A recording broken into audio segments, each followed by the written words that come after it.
오늘 하나님께서 우리에게 주시는 말씀은 사도행전 9장 1절에서 9절 말씀입니다. 사도행전 9장 1절에서 9절 말씀을 한 절씩 교독하겠습니다. 사울이 주의 제자들에 대하여 여전히 위협과 살기가 등등하여 대제사장에게 가서 다메섹 여러 회당에 가져갈 공문을 청하니, 이는 만일 그 도를 따르는 사람을 만나면 남녀를 막론하고 결박하여 예루살렘으로 잡아오려 함이라. 사울이 길을 가다가 다메섹에 가까이 이르더니 호련히 하늘로부터 빛이 그를 둘러 비추는지라. 땅에 엎드러져 들음에 소리가 있어 이르시되, 사울아 사울아 내가 어찌하여 나를 박해하느냐 하시거늘. 대답하되 주여 누구시니까? 이르시되 나는 네가 박해하는 예수라. 너는 일어나 시내로 들어가라. 내가 행할 것을 내게 이를 자가 있느니라 하시니, 같이 가던 사람들은 소리만 듣고 아무도 보지 못하여 말을 못하고 서 있더라. 사울이 땅에서 일어나 눈은 떴으나 아무것도 보지 못하고 사람의 손에 이끌려 다메섹으로 들어가서 함께 읽겠습니다. 사흘 동안 보지도 못하고 먹지도 마시지도 아니하니라. 아멘. 아멘. 제가 잠시 기도하고 말씀 전하도록 하겠습니다. 사랑과 은혜가 충만하신 하나님 아버지, 이 시간 사랑하는 주님의 백성들을 한자리 모으시고 또 주님의 말씀을 듣게 하여 주셔서 감사드립니다. 평범해 보이는 이 설교 말씀을 통해 예수 그리스도께서 얼마나 우리를 사랑하시는지를 분명하게 깨닫는 시간이 되게 하여 주시고, 예수님 앞으로 나오게 되는 귀한 시간 되게 하여 주시옵소서. 오직 주님의 영광만이 드러나는 시간이 되게 하여 주시옵소서. 이 시간을 주님께 의탁하옵고 예수님의 이름으로 기도드렸습니다. 아멘. 네, 오늘은 당신은 옳고도 아름다우십니다 라는 제목으로 말씀을 전하도록 하겠습니다. 오늘은 사울의 회심을 다루고 있는 본문인데요, 제가 이번 주 금요일에 주보를 보고 깜짝 놀랐습니다. 왜인지 아십니까? 오늘 1부부터 3부까지 설교한 장영화 목사님 설교 본문이 제가 정한 설교 본문과 똑같았기 때문입니다. 저희가 서로 의논한 적이 전혀 없는데 똑같은 본문이었습니다. 그리고 사실 제가 당신은 옳고도 아름다우십니다 라는 제목으로 바꿨지만 원래 오늘 설교 제목을 장영화 목사님과 같이 회심의 행복이라고 하려고 했었기 때문입니다. 전혀 의논한 바가 없었는데 우리 교육자들의 영적 수준이 이 정도라는 것을 말씀드리고 싶습니다. 어쨌든 오늘은 회심에 관한 본문인데요, 성경의 본문 중에서 굉장히 중요한 본문이라고 할 수 있습니다. 그런데 여러분, 우리가 회심이라는 말에 대해서 굉장히 많이 들어왔지만 이 회심의 정의를 정확하게 아는 사람들은 생각보다 많지 않은 것 같습니다. 그래서 성경이 말하는 회심의 정의가 무엇인지를 말씀드리고 본문으로 들어가겠습니다. 성경이 말하는 회심이란 생애 처음 일어난 회개와 믿음을 의미합니다. 생애 처음 일어난 회개와 믿음이다. 무슨 말씀인지 아시겠죠? 원래 예수님을 믿지 않던 사람이 생애 처음으로 내가 죄인이구나, 그리고 나에게 예수 그리스도가 필요하구나, 그것을 깨닫고 주님께로 돌이키는 그 첫 번째 사건을 바로 회심이라고 하는 것입니다. 그러므로 사람의 인생에 있어서 회심은 단 한 번의 사건이라고 할 수 있습니다. 그렇다면 여러분, 이 회심한 사람의 특징에는 어떤 것이 있을까요? 내가 회심했는가 하지 않았는가를 우리는 어떻게 알 수 있을까요? 회심한 사람의 특징에는 크게 두 가지가 있는데요, 첫 번째는 날마다 자신의 죄를 회개한다는 것입니다. 회심은 단 한 번 일어나지만 우리가 하나님 앞에 서는 그날까지 회개는 계속해서 반복됩니다. 왜냐하면 우리는 계속해서 넘어지고 또 하나님 앞에 죄를 범하기 때문입니다.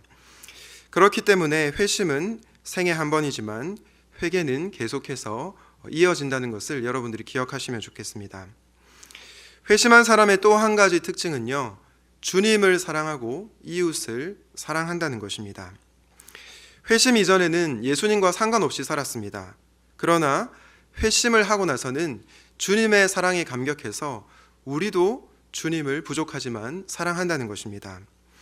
그리고 회심 이전에는 나밖에 모르고 살았던 사람이 다른 사람들을 돌아보고 사랑하며 살아갑니다. 이것이 바로 회심의 증거라고 할 수 있겠습니다. 여기서 우리는 왜 회심한 사람이 행복한지를 알 수 있습니다. 이전에는 주님을 몰랐지만 주님을 만나고 나서 그 주님의 사랑이 너무 크기 때문에 우리는 세상이 줄 수 없는, 세상이 알 수도 없는 행복을 누리기 때문입니다. 이전에는 나밖에 몰랐던 그 사람이 이제는 예수님을 만나고 다른 사람을 섬기는 기쁨과 행복을 누리게 되었기 때문입니다. 사랑하는 여러분, 여러분은 회심하셨습니까?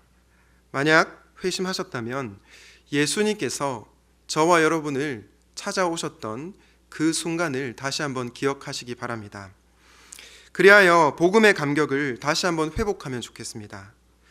혹시 이 자리 가운데 회심을 경험하지 못한 분들이 있습니까? 그렇다면 오늘 말씀을 통해 회심하게 되는 놀라운 축복이 있으시기를 주님의 이름으로 축복합니다. 오늘 본문을 통해서 우리가 알게 되는 회심의 정의, 회심이란 무엇일까요? 첫 번째로 회심은 나의 죄인됨에 대해서 회개하는 것입니다. 앞서 제가 회심은 생애 처음 하는 회개와 믿음으로 구성된다고 했는데 회개에 대해서 먼저 다루고 믿음에 대해서 나중에 다루려고 합니다. 나의 죄인됨에 대해서 우리가 먼저 회개를 해야 하는데요. 이 말은 내가 특정한 어떤 죄들을 지은 것에 대해서 회개할 뿐만 아니라 내가 정말 죄를 지을 수밖에 없는 존재임을 인정하고 죄인됨을 회개하는 것을 뜻합니다. 마태복음 7장 17절과 18절 말씀입니다. 이와 같이 좋은 나무마다 아름다운 열매를 맺고 못된 나무가 나쁜 열매를 맺나니 좋은 나무가 나쁜 열매를 맺을 수 없고 못된 나무가 아름다운 열매를 맺을 수 없느니라.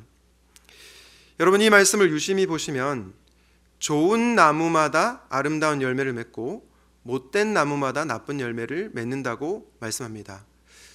아름다운 열매를 맺었기 때문에 좋은 나무라고 얘기하지 않고 나쁜 열매를 맺었기 때문에 못된 나무라고 말을 하지 않는다는 것입니다. 그러니까 한마디로 열매 이전에 나무의 문제라는 것입니다. 이걸 설명해 보면 이렇습니다. 내가 죄를 많이 지어서 죄인이 되는 것이 아니라 내가 죄인이기 때문에 죄를 짓는다는 것입니다. 내가 누군가의 마음에 때로 상처를 주고 분노를 하고 또 다른 사람들을 괴롭히는 그 이유는 내가 죄인이기 때문이라는 것입니다. 사울이 그랬습니다. 사도행전 9장 1절과 2절 말씀을 보겠습니다.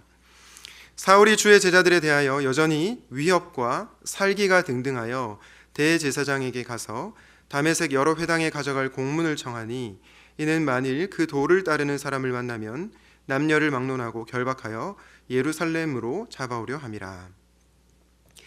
지금 사울이 어떻게 합니까? 위협과 살기가 등등해서 예수 믿는 자를 핍박하고 있습니다. 이걸 보면 사울이 예수님 믿기 전에 정말 사납고 잔인한 짐승과도 같은 그런 존재였다는 것을 알게 됩니다. 그런데 앞서 말씀드린 것처럼 사울이 살기가 등등하고 사람들을 괴롭혔기 때문에 죄인이 되는 것이 아니고 그가 죄인이었기 때문에 살기가 등등하고 사람들을 괴롭혔다는 것입니다. 그래서 마가복음 7장은 이렇게 얘기합니다. 속에서 곧 사람의 마음에서 나오는 것은 악한 생각인데 곧 음란과 도둑질과 살인과 간음과 탐욕과 악독과 속임과 음탕과 질투와 비방과 교만과 우매함이니 이 모든 악한 것이 다 속에서 나와서 사람을 더럽게 하느니라.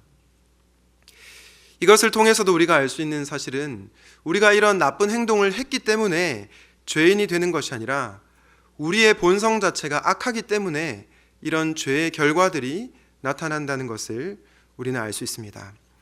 그러므로 우리는 나의 구체적인 잘못에 대해서도 회개하지만 그 이전에 내가 정말로 죄를 지을 수밖에 없는 죄인임을 인정하고 회개해야 한다는 것입니다. 성경에 보면 오늘 사울처럼 분노의 죄를 지었던 또 한 사람이 나오는데요. 바로 창세기 4장에 나오는 가인입니다. 4장 6절 7절에 보면 이렇게 말씀합니다. 여호와께서 가인에게 이르시되 네가 분하여 함은 어찌 됨이며 안색이 변함은 어찌 됨이냐. 네가 선을 행하면 어찌 낯을 들지 못하겠느냐. 선을 행하지 아니하면 죄가 문에 엎드려 있느니라. 죄가 너를 원하나 너는 죄를 다스릴지니라. 여러분 잘 아시는 것처럼 가인은 아우 아벨을 쳐 죽였습니다. 그의 살인의 동기가 무엇입니까? 분노이죠. 그런데 가인이 아벨을 향해서 분노를 표출하기 이전에 먼저 분노를 표출한 대상이 있습니다. 그 대상은 바로 하나님이었습니다. 하나님이 자기의 재물을 받지 않으니까 기분이 좋아지지 않았습니다. 그래서 하나님을 멀리하고 동생 아벨을 죽이게 되는 그런 결과를 낳은 것입니다. 여러분, 이것을 통해서도 우리는 사람이 죄를 지어서 죄인이 되는 것이 아니라 죄인이기 때문에 죄를 짓는다는 것을 알 수 있습니다. 왜냐하면 그 마음이 하나님을 주인으로 모시기 싫어하기 때문입니다. 하나님도 나한테 잘하지 않으면 나는 참을 수 없어, 참지 않을 거야 라고 하는 본성이 모든 인간에게 있다는 것입니다. 그것 때문에 사람들은 죄를 범하게 됩니다. 그런데 이렇게 하나님께 반역하고 아우아벨을 죽인 이 가인을 우리 하나님께서 어떻게 대하시는지를 봅시다. 창세기 4장 15절인데요. 우리 같이 한번 읽어보겠습니다. 시작. 주님께서 그에게 말씀하셨다. 그렇지 않다. 가인을 죽이는 자는 7 갑절로 벌을 받을 것이다. 주님께서는 가인에게 표를 찍어 주셔서 어느 누가 그를 만나더라도 그를 죽이지 못하게 하셨다. 하나님은 가인의 잘못에 대해서 벌을 하셨습니다. 그런데 가인이 하나님께 사람들이 자기를 죽일까 봐 두렵습니다 라고 하자 어떻게 합니까? 하나님께서 가인을 죽이지 못하도록 그를 보호하고 계시는 것을 우리는 알 수 있습니다. 여러분, 하나님께서 죄인 가인에게 은혜를 베푸신 것입니다. 사랑하는 청년 여러분, 사랑하는 성도님 여러분, 우리 하나님은 이렇게 죄인에게 은혜를 베푸시는 분이십니다. 예수님을 대적한 사울도, 하나님을 거역한 가인도 사실은 죽어도 마땅한 존재입니다. 그리고 저와 여러분 역시 하나님의 심판을 받아도 할 말이 없는 존재들입니다. 그러나 하나님께서 긍휼의 하나님이시기 때문에 우리를 살려주시고 우리에게 은혜를 베풀어 주시는 것입니다. 그러므로 우리는 나의 죄들에 대해서 회개하기 전에 나의 죄인됨, 내가 정말로 하나님의 심판을 마땅히 받아야 하는 죄인이구나 라는 것을 인정하고 하나님께로 돌이켜야 하는 것입니다. 바라기는 나의 죄인됨을 인정하고 그분께로 돌이키는 은혜가 있으시기를 주님의 이름으로 축복합니다. 회심이란 회개와 믿음으로 구성되어 있고, 첫 번째로 우리가 나의 죄인됨에 대해서 회개해야 한다 말씀을 드렸는데요. 두 번째로 우리는 무엇에 대해서 회개해야 할까요? 둘째로 나의 옳음에 대해서 회개해야 합니다. 어떤 분들은 이 말을 들으면 이해가 잘 안 가실 수 있을 겁니다. 아니, 내 죄에 대해서 혹은 나의 죄인됨에 대해서 회개하는 것은 이해가 되지만 왜 내가 잘못하지도 않았는데 나의 옳음에 대해서 회개해야 하는가? 이런 질문이 생길 수 있습니다. 여러분, 사실 사울은 자신이 예수 믿는 자를 그렇게 박해했음에도 불구하고 스스로 잘못했다고 생각하지 않았습니다. 그리고 그는 정당한 분노를 하고 있다고 생각했습니다. 왜 사울이 그런 분노를 하고 기독교인들을 박해했던 것일까요? 그의 분노는 결코 감정적인 것이 아니었습니다. 그가 기독교인들에게 분노하고 핍박했던 이유는 바로 그가 믿었던 유대교 신앙 때문이었습니다. 사도행전 26장 9절 말씀을 보겠습니다. 나도 나사렛 예수의 이름을 대적하여 많은 일을 행하여야 될 줄 스스로 생각하고, 여기 보면 예수의 이름을 대적해서 많은 일을 해야 될 줄로 스스로 생각했다 하는데, 이걸 통해서 우리는 사울이 예수 믿는 자를 핍박하는 것을 종교적 의무로 여기고 있었다라는 것을 알 수 있습니다. 실제로 행해야 한다라는 동사를 원어로 보면 나는 반드시 이 일을 해야만 한다라는 의미가 담겨져 있는 것을 보게 됩니다. 다시 말해 사울은 그의 유대교 신념에 따라, 신앙에 따라 기독교인들을 박해한 것입니다. 저는 이걸 보면서 내가 옳다고 생각하는 신념 혹은 생각, 가치, 이런 것들이 정말로 무섭고 위험할 수 있겠구나라는 생각을 하게 되었습니다. 그러면서 내가 옳다고 생각하는 그 가치, 신념 혹은 신앙에 대해서 다시 한번 돌아봐야 되겠다라는 생각을 하게 되었습니다. 사실 우리가 옳다고 생각하는 그 기준이 하나님 보시기에는 엄청나게 잘못된 거라는 것을 우리는 인정해야 합니다. 우리가 잘 아는 누가복음 15장 두 아들과 아버지의 비유에 보면 큰 아들이 그랬는데요. 누가복음 15장 28절부터 30절입니다. 그가 노하여 들어가고자 하지 아니하거늘 아버지가 나와서 고난데 아버지께 대답하여 이르되 내가 여러 해 아버지를 섬겨 명을 어김이 없거늘 내게는 염소 새끼라도 주어 나와 내 벗으로 즐기게 하신 일이 없더니 아버지의 살림을 창녀들과 함께 삼켜버린 이 아들이 돌아오매 이를 위하여 살진 송아지를 잡으셨나이다. 우리가 잘 아는 이야기죠. 둘째 아들이 아버지께 유산을 받았습니다. 그리고 허랑방탕하게 살다가 집으로 돌아왔습니다. 첫째 아들은 이 둘째를 아버지께서 혼낼 거라고 생각했습니다. 그런데 혼내기는커녕 잔치를 베풀고 있으니 이 큰아들에게 분노가 일어난 것입니다. 나에게는 아무것도 해주지 않더니 왜 이 죄인 둘째 아들에게 이렇게 잔치를 베푸느냐 분노한 것입니다. 아버지가 공평하지 못하게 대했다고 생각했기 때문이죠. 사실 세상의 원리가 이와 같습니다. 잘하면 보상해주고 못하면 벌을 하는 것이 세상의 원리입니다. 이 기준에 따르면 첫째 아들의 분노는 정당합니다. 오히려 아버지의 행동이 이상한 거죠. 그러나 여러분, 우리는 은혜의 복음을 알지 않습니까? 은혜의 복음은 우리의 행위, 우리의 공로에 따라 주어지는 복음이 아니라 그저 값없이 주어지는 복음입니다. 그래서 바울은 로마서에서 이렇게 말씀하고 있는데요. 우리 로마서 4장 4절과 5절을 함께 읽도록 하겠습니다. 시작. 일을 하는 사람에게는 품삯을 은혜로 주는 것으로 치지 않고 당연한 보수로 주는 것으로 생각합니다. 그러나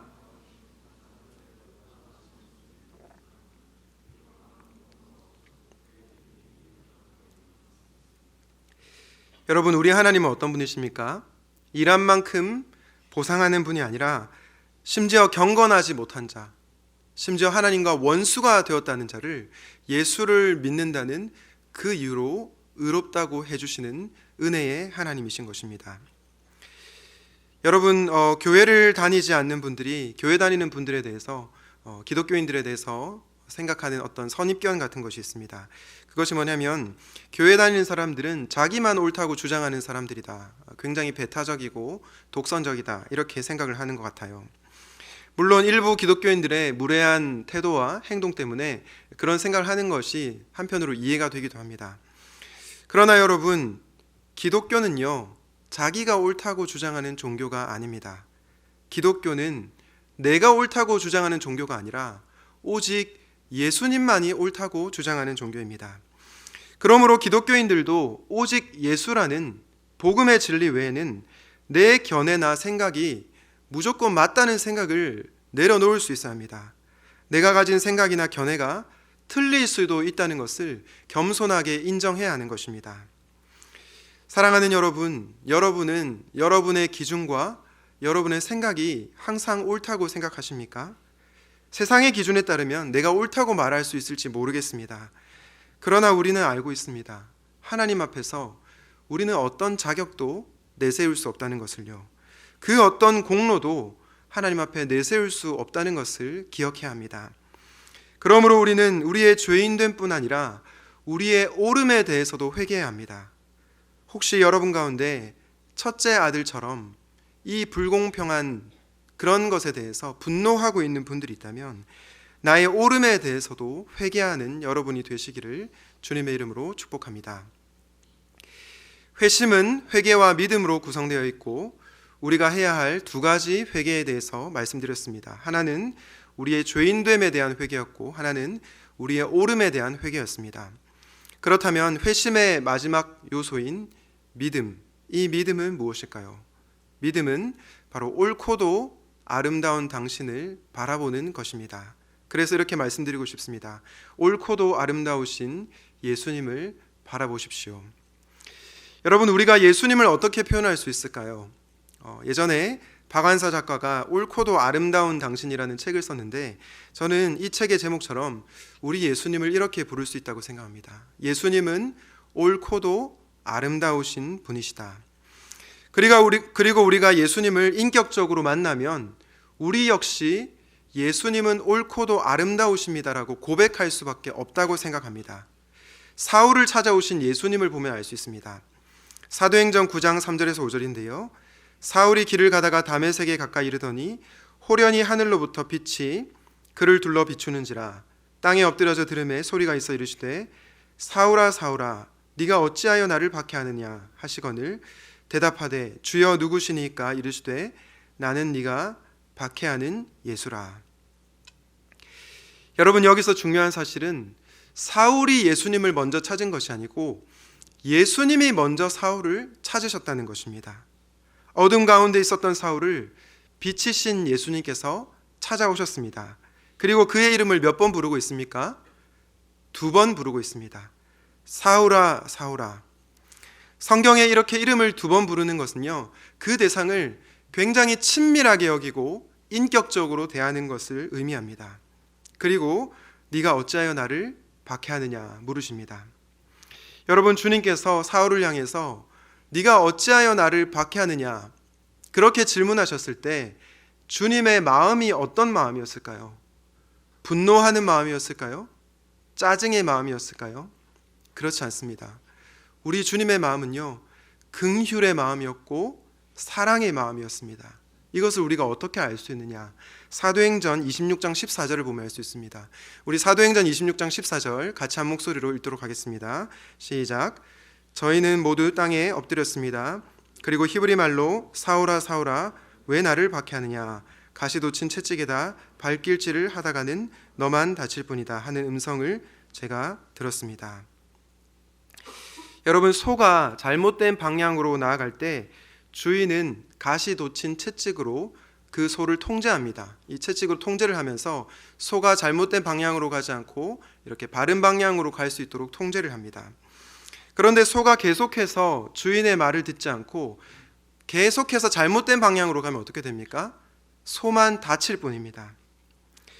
결국 주님은 이 말씀을 사울을 향해서 하시면서 사울아 사울아 나는 네가 다치기를 원하지 않는다. 네가 고통받는 것을 나는 결코 견딜 수 없다. 제발 더 이상 나를 떠나는 그 길을 걸어가지 말고 이제는 돌이켜 나에게로 돌아와라. 나는 너를 기다리고 있단다. 이렇게 말씀하시는 것입니다. 이렇게 주님은 자신을 박해한 사울을 도리어 사랑하고 있다는 것을 우리는 알 수 있습니다. 여러분, 디모데전서 1장 말씀에 보면 바울이 이렇게 고백합니다.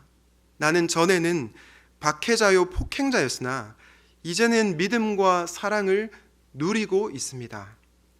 도대체 교회를 박해하던 예수님을 핍박하던 바울이 어떻게 이렇게 변화된 것입니까? 그가 바로 자격 없는 그리고 예수님을 대적한 사울이 예수님을 만났기 때문입니다. 자격 없는 자신을 사랑하시는 예수님을 만났기 때문입니다. 예수님께서 베푸신 은혜와 긍휼을 경험했기 때문입니다. 그래서 교회를 향한 그의 분노는 그리스도를 향한 사랑과 잃어버린 영혼을 향한 열정으로 변화되게 된 것입니다. 이승우 작가가 쓴 사랑의 생애라는 책에 보면 이런 글귀가 나옵니다. 사랑은 덮친다. 어느 순간 사랑은 문득 당신 속으로 들어오고 그러면 당신은 도리 없이 사랑을 품은 자가 된다. 사랑과 함께 사랑을 따라 사는 자가 된다. 저는 이 글귀를 읽으면서 문득 사랑이라는 단어에 예수라는 단어를 넣어도 전혀 이상이 없겠다라는 생각이 들었습니다. 물론 예수는 덮친다라고 하면 조금 이상하긴 하지만 여러분 잘 한번 들어보십시오. 예수는 덮친다. 어느 순간 예수는 문득 당신 속으로 들어오고 그러면 당신은 도리 없이 예수를 품은 자가 된다. 예수와 함께 예수를 따라 사는 자가 된다. 여러분, 사울을 정죄할 자격이 있는 분은 누구십니까? 바로 예수님이십니다. 그분의 몸인 교회를 박해했기 때문입니다. 예수님께서 사울을 찾아오시지 않아도, 그를 사랑해 주시지 않아도 사울은 아무런 할 말이 없습니다. 그럼에도 불구하고 예수님은 그를 찾아오셨고 그를 사랑하셨습니다. 그를 정죄할 자격이 있고 그를 심판할 자격이 있는 옳으신 예수님께서 그를 옳은 방식으로만 대하지 않으셨습니다. 그를 용서하셨고 사랑해 주셨습니다. 그랬기에 사울은 분노의 사람에서 사랑의 사람으로 변화되게 된 것입니다. 사랑하는 여러분, 사울에게 찾아오셨던 우리 주님께서 저와 여러분을 찾아오시지 않으셨습니까? 그리고 지금도 예수님을 알지 못하는 자들을 찾아가고 계십니다. 그리고 분노가 가득한 사람을 사랑의 메신저로 변화시켜 주십니다. 저는 우리 가운데 이미 회심한 영혼들이 있다면 다시 한번 그 주님의 사랑을 떠올릴 수 있기를 바랍니다. 처음 내가 죄인임을 깨닫고 사랑이신 그 예수 그리스도를 만났던 그 회심의 순간을 꼭 잊지 마시기를 바랍니다. 그래서 다시 한번 복음의 감격을 회복하시기를 바랍니다. 혹시라도 이 자리 가운데 회심하지 않은 영혼들이 있습니까? 그렇다면 오늘 말씀을 통해 예수 그리스도께로 나올 수 있기를 바랍니다. 나의 죄인됨을 인정하고 나의 오름을 회개하고 예수 그리스도를 나의 구원자로 주님으로 영접하는 은혜가 있으시기를 주님의 이름으로 축복합니다. 예수님은 오르실 뿐만 아니라 아름다우십니다. 죄인인 우리를 한없이 사랑하시는 그 예수 그리스도의 아름다우신 사랑을 바라보십시오. 그리고 그 아름다우심에 압도당하십시오. 옳고도 아름다우신 당신을 바라보심으로 도리 없이 사랑을 품은 자가 되시기를 주님의 이름으로 축복합니다. 말씀을 맺겠습니다. 오늘은 죄인된 존재를 모르고 자신의 신념만 옳다 생각했던 사울이 옳고도 아름다우신 주님을 만나 회심한 본문을 묵상하였습니다. 혹시 여러분 어떻습니까? 아직 진정으로 주님을 만나지 못해서 회심하지 못한 영혼들이 있습니까? 또는 주님을 만나고 회심을 했지만 바쁜 일상 속에 복음에 대한 감격을 잃어버리고 내 생각만이 옳다고 여기며 교만한 채로 살아가고 있지는 않습니까? 전자든 후자든 옳고도 아름다우신 예수 그리스도를 바라보시기를 바랍니다. 그리하여 도리 없이 사랑이신 예수를 품는 자가 되시고 예수를 따라 예수와 함께 살아가는 사랑하는 성도님들, 사랑하는 우리 청년들, 그래서 행복을 누리고 살아가시기를 우리 주님의 이름으로 축원드립니다. 아멘. 오늘 말씀을 기억하시면서 함께 아름다우신 찬양 올려드리도록 하겠습니다.